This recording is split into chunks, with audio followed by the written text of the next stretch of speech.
Sunday afternoon. Spanish-Fork, Utah. This is our email address.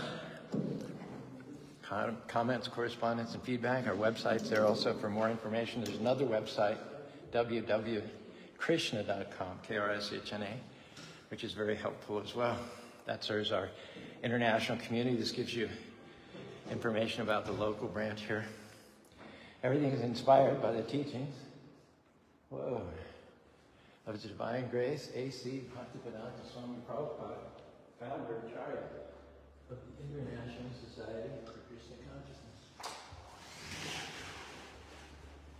For God, it stays late in the evening now.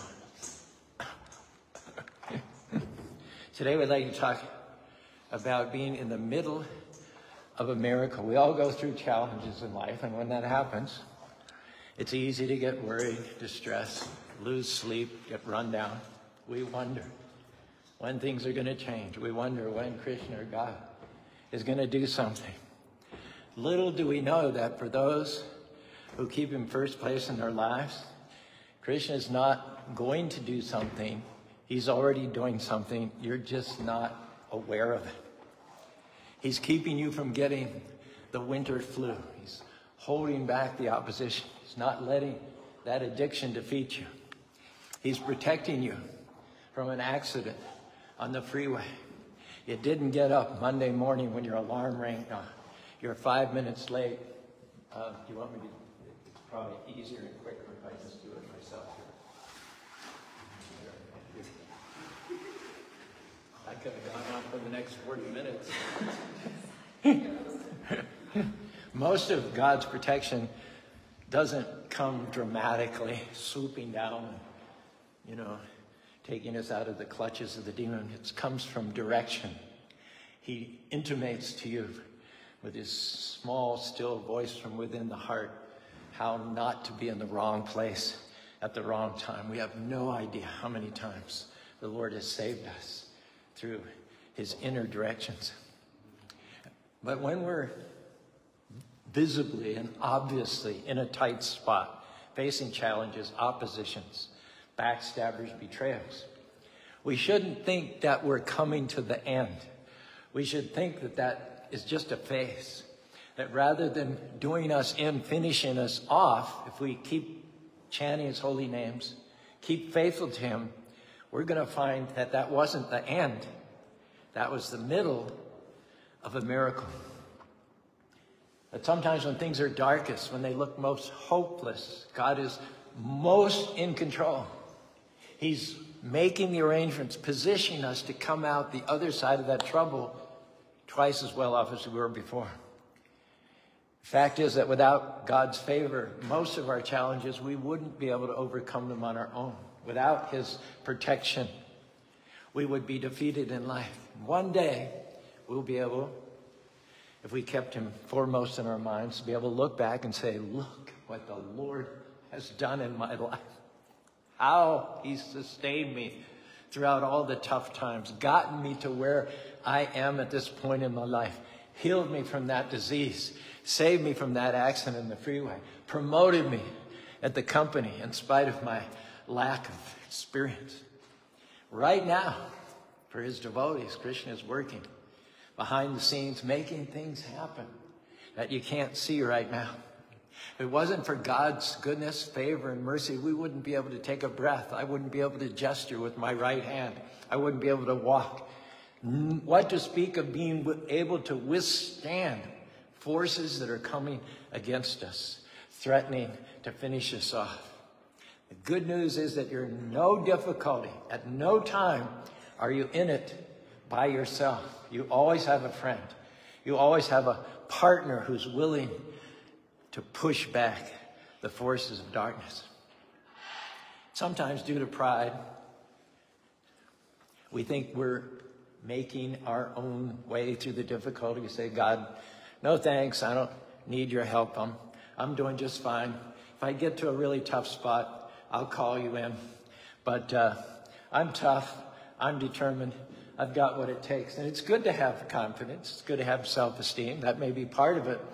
But what we can't see Is it for those who are devotees, for those who are faithful, that Lord of millions and millions of universes is breathing in their direction because they've been faithful, because they've consistently honored the Lord. And the way we do that is by chanting his holy names. You may have a different name in your tradition. That's fine. It doesn't matter so much what name you chant. But because we're Hare Krishnas, we chant Hare Krishna, Krishna Krishna, Hare Hare, Hare Rama, Rama Rama, Hare.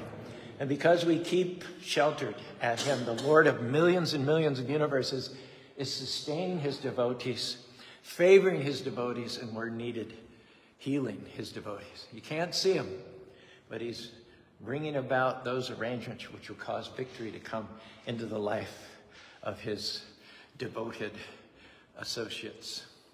And that's why that addiction couldn't finish you off. That's why that virus didn't do you in. It's because the forces that are for you are greater than the forces that are against you. In the Bhagavad Gita, practically the last words of the Bhagavad Gita, the Song of God, there's 800 verses, 700 verses, 18 chapters. And practically the last verse of the last chapter, the narrator Sanjaya says, Yatra Yogeshwara Krishna Yata Parto Yatasya Yogadra Dhruvanitimirtam. Wherever there's Krishna, wherever there's God, and there's his faithful devotee who calls on his name and relies and depends upon him, there is victory, opulence, morality. Wherever there are these elements, one is in the middle, right smack dab in the middle of America. Arjuna was facing a vast, superior military force. They all wanted to kill him. And there were many warriors on the other side, like Bhishma, Ashwatthama, Dronacharya, Karna, who could have bested Arjuna in single-handed combat. It didn't look good for Arjuna. He was outnumbered, outmanned. And yet, because Krishna was beside Arjuna, driving his chariot, Arjuna crossed the dangerous ocean of the battlefield of Kurukshetra, and he triumphed along with his pious, righteous brothers. So although it didn't look good at exactly this point in time, when this conversation between Krishna and Arjuna was going on before the battle, that's not how his story ended. At that point, it looked bad, but it wasn't the end. It was the middle of America. Krishna holds up the shield of protection for his devotees. I'm going to share with you a little rap version of an ancient story about a devotee king named Ambarish and a yogi, incarnation of Lord Shiva, named Durvasa Muni. And as you'll see from the lyrics, Durvasa was easily angered. He could fly off the handle at the slightest provocation. And because he's an expansion of Lord Shiva, whoops, he's gone. I don't know where he went. Lord Shiva is the one who dances his dance of destruction at the end of the cosmic annihilation. The sun becomes 12 times hotter and everything's burned to ashes. And Durvasa is an expansion of that anger, destructive power of Lord Shiva. So let's see what happens. I hope you can follow the train of the story. Durvasa was a yogi and sage who often got enraged when anyone upstaged him. He was a de-expansion of Lord Shiva, the god of destruction who causes dysfunction, who wears snakes and bakes the three worlds in lakes of fire when time's arrow expires. Ambarish, on the other hand, was a devotee, king of the 7 continents. He encouraged the occupants to sing the names of the Lord whom he adored. With his own hands, he'd sweep the temple room floor, do menial devotional chores, and with his sword, he kept the citizens free from discord. One time, the king, Ambarish, was geared up to end a year-long fast when the sage suddenly appeared and demanded a full meal. The king offered the sage's dinner, but the sage first wanted to go to the river to quench his thirst and deliver some prayers. Sage was gone for so long, the king sipped a little water so as not to go wrong by prolonging the fast. Now, Durvasa could view future, present, and past, so he knew about the sip, and he spewed unpleasant, rude, crude words at the king, accusing him of partaking before his guest. The sage plucked a hair. He didn't mean to offend. He just took a little water so that he could follow his vow of breaking his fast at a certain point in time. He's standing nonviolent, Gandhi, Martin Luther Kingish, while this fiery demon comes to him. So is it the end? Is this the end? It looks like the end, right? What do you think?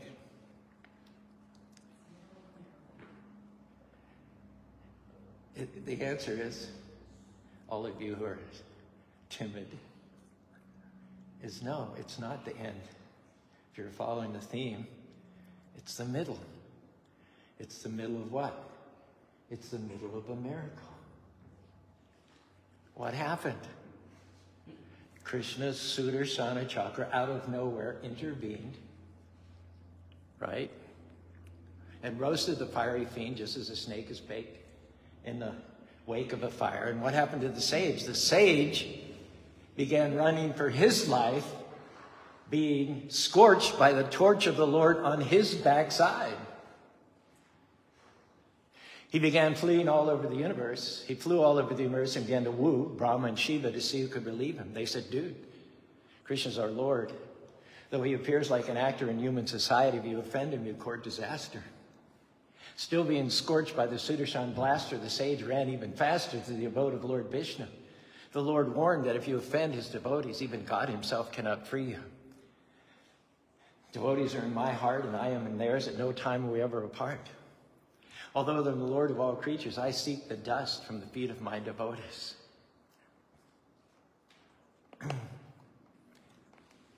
So you see how everything completely turned around 180 degrees. Finally, Vishnu tells Durvasa Muni, only if you appease Ambarish, the devotee, will I release the chakra from your behind. So then the sage, after running for 1 full year, came full circle when he screeched to a halt at the feet of Ambarish. The king had been performing a vigil, blaming himself for the missile that had sizzled the sage. He greeted the sage's return with concern. The king was so humble, he blamed himself for all the trouble. Exactly then, the chakra backed off from tracking the sage, being relieved to be free from the heat. He beseeched the king for some boon. The king said, I assume with all your zooming around, you never got your lunch. Please sit down and let me serve you some brunch. The sage was amazed at the grace of the king. Though I tried to deprive him of life, he made no defense, he took no offense, and he wants to be my friend. Devotees of Krishna are non-envious, the most contented, the well-wishers even of their enemies. Though I'm the greatest of yogi and sages, today I was defeated and completed by the sweetness of a devotee. Hare Krishna, Krishna Krishna, Hare Hare. Hare Rama, Rama Rama, Hare Hare. Sometimes the accuser will whisper in our ear, this is never going to work out. Have all the faith you want, but this is never going to work out. You're at your end. You'll never get over this disease. You'll never break that addiction. You've had it since high school. When that voice whispers in your ear, that's a time when you have to remind yourself there are things happening in the background that you can't see. Krishna's weapon of protection, his chakra, is coming in your direction. Keep your perspective. You're not in the middle of a crisis. You're in the middle of a miracle. God is in the process of bringing you out on the other side twice as well off as you. You honor him by chanting his holy names. You'll be connected to a supply source that never, ever runs dry. Even in famine, even when everybody else is struggling to survive, the devotees will have more than enough. When things are drying up, yellowing, withering all around, devotees will not know lack. They'll not know struggle, but instead they'll experience supernatural provision, supernatural increase, supernatural opportunity that just doesn't make sense to those who haven't got any faith.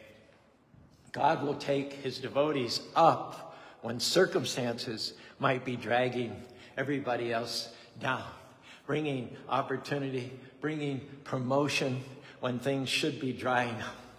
Not only are the faithful going to be amazed at what God eventually does in their life when their time comes, but others are going to see God's favor on your life. They'll see you as an example of God's goodness, how in the world did he get over that illness? The medical report said he was finished. How in the world, after he got laid off of that job, did he get a better job in a supervisor position? Well, true, this all sounds good, but I don't know. You don't know how tough things are in my life right now. Things are slow at work. My business is in danger of going under. I just don't honestly know how I'm going to make it. You know what the problem with that is? That might be an objective assessment. That might be an accurate enunciation of your situation. But the problem is that when you verbalize it, you're calling in defeat. You're calling in depression. You're sending out invitation cards for your business to go under. You're inviting lack, defeat, and despair. Why not turn it around? Just use the same amount of energy to say, well, yeah, I'm not going to stick my hand in the sand. I'm not going to be in denial. I know things are slow, but I also know a secret. I'm not at my end. I'm in the middle of a miracle. God's working behind the scenes, supplying all of my needs. He has a hedge of protection around me and my family. See this picture over here? Happened 5,000 years ago when Krishna was on the planet. It was in the 7th year of his manifested pastimes. The agricultural village, Vrindavan, in which he had appeared, did an annual sacrifice to Indra, the god of rain. You see him in the upper right-hand corner riding on his elephant. Now, agricultural villages have a special relationship with rain. If they have rain, they get good grass and good crops. They get milk. Everything comes from rain. If they don't get rain, they're in big trouble. So for many, many generations, the inhabitants of Vrindavan had offered an annual sacrifice in the fall to Indra, the king of rain. Well, Krishna came, and Krishna wanted to show the principle that if you worship God, you don't have to worry about demigods. A very crude example, and I apologize for this in advance. I'm sorry. It's all I can think of at the moment. If you go to Walmart, you don't have to go to all the little specialty shops. So Krishna wanted to show the principle that if you go to God, you don't have to fritter your time and splitter your energy by worshiping other minor deities.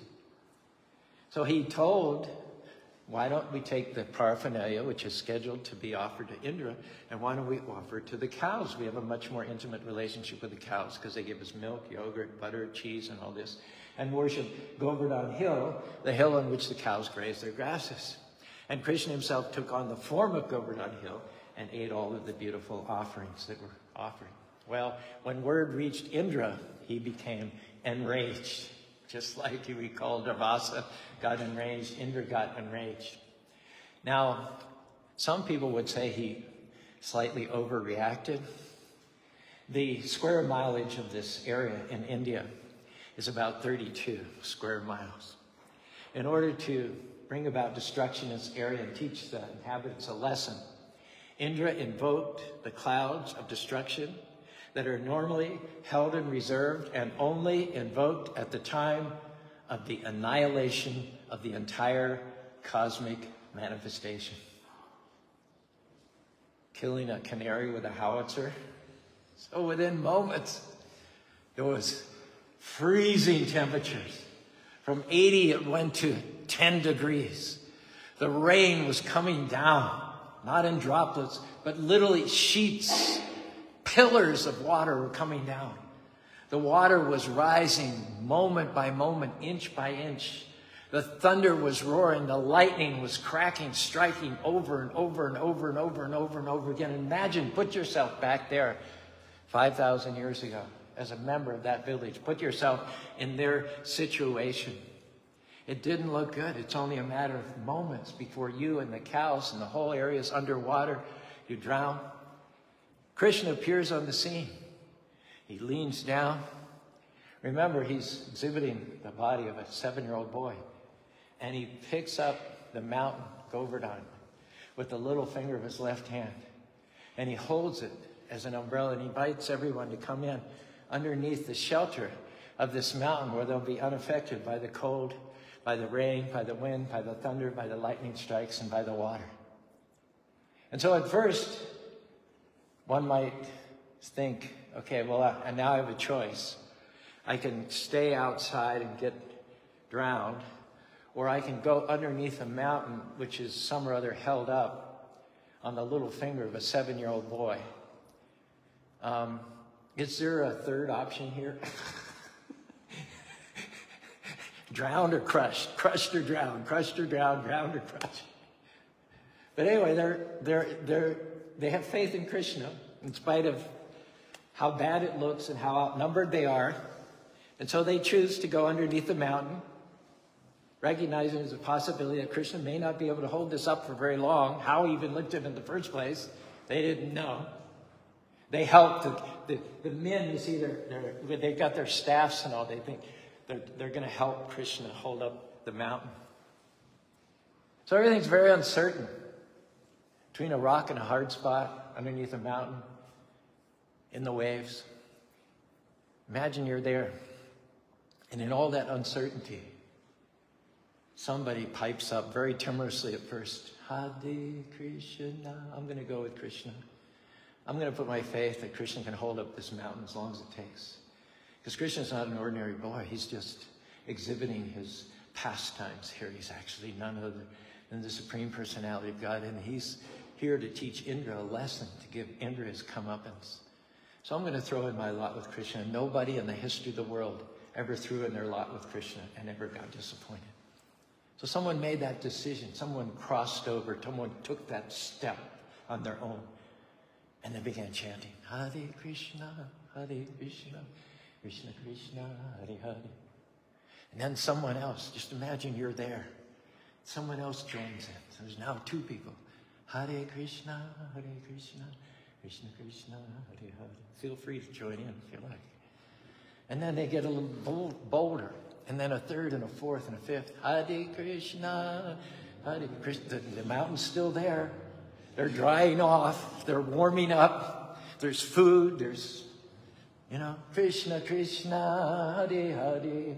Hare Rama, Hare Rama, Rama Rama, Hare Hare. Pretty soon everybody's chanting, Hare Krishna, Hare Krishna, Krishna Krishna, Hare Hare, Hare Rama, Hare Rama, Rama Rama, Hare Hare. Then somebody starts dancing, and then somebody else starts dancing, and they're singing and dancing, and they're warm and they're dry, and there's plenty of food, and then Krishna's holding up the mountain, and Krishna's not getting tired. It looks like he could hold up the mountain forever, because after all, Krishna's the one by whose power the planets, millions and millions of tons, float in thin air. You see, we haven't got anything to worry. All the thunder, all the lightning, all the walls of water, now they're just a pleasant soundtrack to what's a transcendental party. We've all sat out on the porch and heard the rain coming down on the roof. We knew that if we're out in the rain, we wouldn't be comfortable, we wouldn't be happy, but we have that protection, we have that roof. And so the rain and even the hail, and even if there's lightning and thunder, it just makes the experience more relishable, doesn't it? It's just a soundtrack for what's going on. And so all the clouds of universal destruction and thunder just receded. It took back seat to the love and the happiness and the joy and the confidence and the serenity. And it started when someone took a step of faith. It started when someone decided, as bad as it looks, as dark as it looks, as dangerous as it looks, this is not the end, but can you say it with me? This is the middle of a miracle. Now, the inhabitants of that village are no longer in the middle of a storm. They're in the middle of a miracle. Apply this to your own life. Sometimes things get really chaotic. Circumstances initially start out maybe calm, but after a while, it seems like all hell is breaking loose. A medical report, a routine visit to the doctor comes back with an alarming report. They need to do more tests. Your child all of a sudden starts coming up with swear words. You investigate it and you're very alarmed. at the people that you learn that child has been hanging around with lately. The economy takes a nosedive. Inflation gets out of control. It's easy to give into the circumstances, live panicked, live worried, lose sleep at night. But Krishna is saying to you this afternoon, be still. Be still and know that I am God. Hare Krishna, Krishna Krishna, Hare Hare, Hare Ram, Ram Ram, Hare. Stay in peace. Stay in the middle of the miracle. Krishna may not, someone might ask, well, if Krishna's God, why did he allow the storm in the first place? Krishna never promised that there won't be storms of life. After all, we made our own choice to come to this material world and leave the kingdom of God. But he promised that in this dark, dangerous place, if you keep his name on your lips and you honor him, he will not remove the trouble. But if you stay in faith, keep moving forward, he'll get you through the trouble. Those walls of water that look so intimidating, that's not a sign that you're done. That's a sign that there's breakthrough, favor, and blessings, promotion, healing, all of that in your future. And yes, the winds may be tornado-like, hurricane-like. The storm may be bigger than anything you've ever faced before. But can I tell you, it's not a surprise to God. He's not going to let the mountain collapse. He's going to shelter you from the storm. That same God who allowed Indra to bring the storm in the first place is fully capable of counteracting the danger and protecting you in the middle of all of that. And having faith in the omnipotency of the Lord, trusting him, is all about what the human form of life is all about. It's what we're here for. We're not here to understand everything. We're not here to question God. We're not here to know all the reasons, all the whys. God moves in mysterious ways, his wonders to perform. He plants his footsteps on the sea and rides upon the storm. Deep in unfathomable minds of never-failing skill, he treasures up his bright designs and works his never-failing will. Ye fearful saints, fresh courage take. The clouds you so much dread are full with mercy and will break and blessings on your head. The inhabitants of Vrindavan were not big scientists, not big philosophers, not big business science. They were simple village people, but they became totally unaffected by this cosmic cataclysmic storm as soon as they started singing praises to the Lord who created it all, to the Lord of millions of demigods like Indra, Brahma, and Shiva. Now, when you come to the point in your life that you can sing in the storm, praise through the pain, then instead of working and worrying and stressing out, instead of complaining, one is thanking the Lord. Thank you, Lord, that my breakthrough is coming. Thank you, Lord, that my season is due. Thank you, Lord, that you're my protector, you're my shield, you're my guide, you're my tower. In the middle of the miracle, the thing is, rather than lose heart, rather than throw in the towel, rather than complain, in the middle of the miracle, what you should do is turn up your praise. Krishna, thank you that no weapon formed against me will prosper. Thank you that this difficulty did not come to stay, it came to pass. Thank you that even now, though I cannot see it, you're working to turn things around in my favor. Hare Krishna, Krishna Krishna, Hare Hare, Hare Ram, Rama Rama, Hare Hare. One last story. Krishna likes us to see what we can do, and then he does what he can do. He likes to see us take the first tiny little baby steps of faith, and then he multiplies what it is we're doing. This is a story that illustrates that. There was a reverend in Nebraska who used to visit a prison every Sunday, and he did this for some time, got a nice amicable relationship with the prisoners. They came to respect him, and he worked positive influence in their life. Well, one Sunday he announced to the prisoners that he and his wife had been saving up for some time to go to the Holy Land. He would be gone for a month and he would see them when they got back. The prisoners were so happy. He was getting to fulfill his lifelong dream with his wife. So they all came up and jostled him. Remember that word, jostled. They hugged him and patted him on the back. And they expressed their delight that he was able to go away for this period of time. And just before he took his leave to go home and pack, the spokesman for the prisoners came up and he said, "Reverend, we want to give you a little gift." It was something wrapped in newspaper with string, very crude. And the spokesman gave it to the pastor. He said 2 things. He said, "First of all, please don't open it until you get home.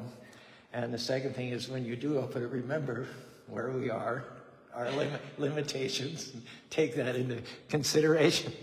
So he went home and he called his wife, said, "They told me, they gave me this, wished us well, and asked me not to open it until we got home." So his wife and he, they opened it up, and inside this package, they found his wallet, his pen, his watch, his glasses case, his glasses, his nail cleaner, his nail clippers. So when the prisoners had jostled him, they'd picked all of his pockets and then wrapped it up and gave it back to him as a sign of their love, saying, "This is all we have to give." So what do you think the chaplain and his wife thought about that gift? What do you think? They were delighted. They were absolutely thrilled. So how do you think God feels when we take what little we have, which comes from God, and we take those first steps of faith, like in the thunder, in the storm, in the lightning, that first villager who started chanting, "Hare Krishna, Hare Krishna, Hare Krishna, Krishna Krishna." The king, in the face of the fiery demon, who didn't take any counteractive measures, but folded his hands, prepared to accept whatever it was that God wanted, and said under his breath, "Hare Krishna, Hare Krishna, Krishna Krishna, Hare Hare." See, when we do what we can do, when we offer what little we can offer, then God offers what he can offer. He can take very little on our part and from his side make much out of it. But the contingency, the condition is we have to be willing to commit our gifts and our abilities and put them on the altar. We start that process in the International Society for Krishna Consciousness. We take that first few steps of faith by chanting with our tongue and our ears, "Hare Krishna, Hare Krishna, Krishna Krishna, Hare Hare, Hare Rama, Rama Rama, Hare Hare." And that takes you progressively more and more to where you live your life from a place of faith.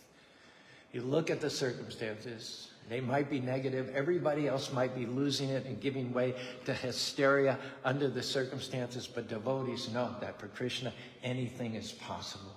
And there's no circumstance that he can't bring us out of. Why? Because God, Krishna, is a faithful God. He's not only going to do what his devotees have asked him to do, but he's going to supersize them. He's going to blow their mind, go far beyond their expectations, multiply what they have. He's holding the mountain up like an umbrella, pushing back the opposition, ordering our steps, giving us direction, putting us in the right place at the right time. Krishna declares in the Bhagavad Gita, "My devotee never perish. Rather, they overcome all the obstacles of conditioned life." There's a lot of fear. There's a lot of panic in the world today. There's political divisiveness in America. There's problems in the Middle East. There's a war in Europe. But our message tonight is that none of that has to stop your God-given destiny. The medical report may look bad. You might have been dealing with that sickness for years. You're worried about strife and wars all over the planet. Maybe you lost a loved one. Maybe you think you can't go on. You're almost at the fag end of your strength. Our message today is no, you're not at the end. You're in the middle of a miracle. Yeah, you might have had a setback in your health, in your finances. Yeah, business is slow. You may not see a way you're going to make it, but our encouragement is today, Krishna, or God, has it all figured out. He's your provider. He clothes the lilies of the field. He feeds the birds of the air. God knows how to take care of his children. For those who are faithful, new doors are going to open. Opportunities are going to come chasing you down. Doesn't matter what the circumstances look like. Things might be coming against you front, left, and center, but you have this promise from the creator of millions of universes. It's not the end. It's the middle of a miracle. The opposition, the lack, the trouble, it's just a prelude, a threshold to victory, to healing, to freedom. New levels are coming. What we can't see is that behind the scenes, God is working, orchestrating things in the favor of those who kept him first place. You're going to have things fall into place that just don't make sense. You'll be scratching your head thinking, how in the world did that happen? You thought you were stuck in your career. You thought you'd gone as far as you could. And out of nowhere, that promotion came. That door opened that you could never have opened on your own. Krishna has you right where he wants you. He's in control. He's keeping the opposition from defeating us. And it's just a matter of time before the light breaks through and we come out the other side. Krishna is changing things in the favor of his devotees, bringing healing, bringing freedom, bringing promotion, bringing breakthroughs. If you keep honoring him by chanting his holy names and keeping him first place, at the end of your life, you'll be able to shout, just look what the Lord has done for me in this life. And next life, you'll be able to go back to home, back to God. Thank you so much. You've been a wonderfully patient and attentive audience. I appreciate you so much. If any of that sounded good to you, you're invited to raise your arms with me, and we can say it all together. Hare Krishna, Krishna Krishna, Hare Hare, Hare Rama, Rama Rama, Hare Hare. Jai. If you've been here before, you know that what we do now is stand. And please join us at the front of the room so we're not isolated up here. You'll also be able to see Krishna better. And Namamrita is going to chant.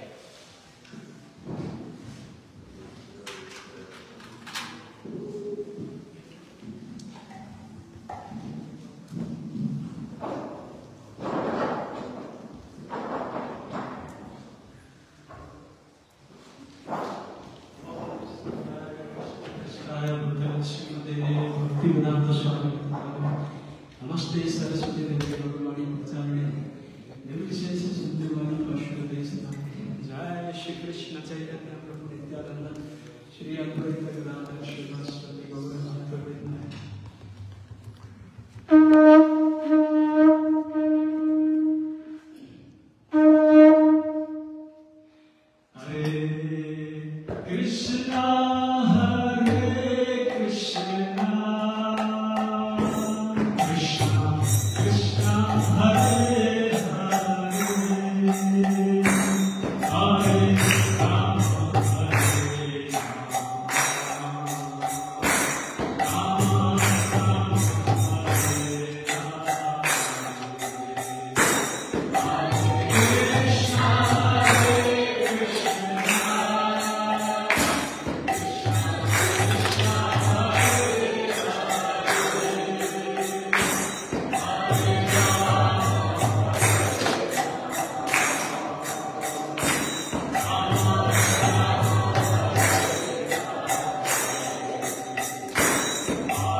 Shrimati's Divine Grace.